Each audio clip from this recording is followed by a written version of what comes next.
Bonjour à tous, ravi de vous retrouver sur Cinformi News. La documentation que le travailleur doit présenter dans ce qu'on appelle la régularisation pour prouver sa présence sur le territoire national ne devra pas être fournie par une institution publique.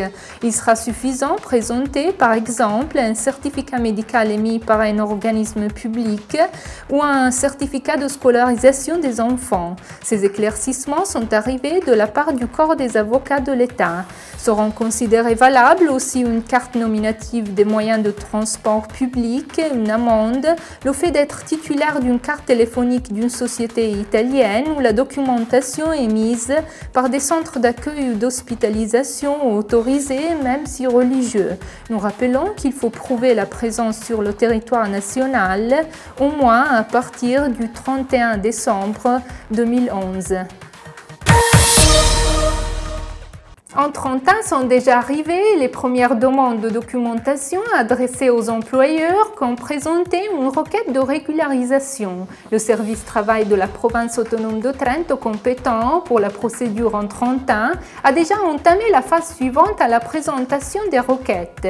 Le dossier, intégré avec la documentation, sera examiné par un fonctionnaire responsable. Si la demande résultera complète et régulière, l'employeur et le travailleur seront convoqué auprès du service travail pour la signature du document de séjour.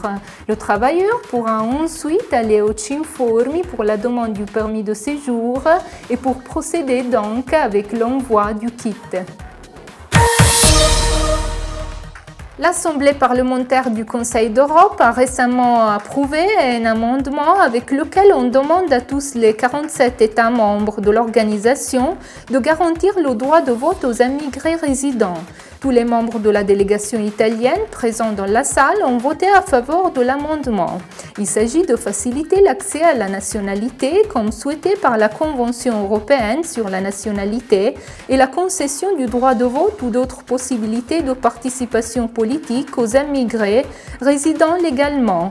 L'amendement s'inspire à la Convention sur la participation des étrangers à la vie publique au niveau local.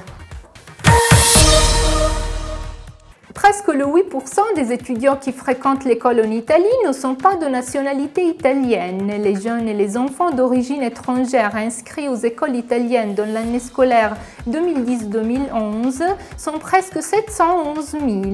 On trouve l'incidence plus haute dans l'école maternelle et dans l'école obligatoire. Ces chiffres baissent dans les instituts secondaires supérieurs dans lesquels ces dernières années, l'augmentation a été majeure par rapport à d'autres niveaux de scolarisation.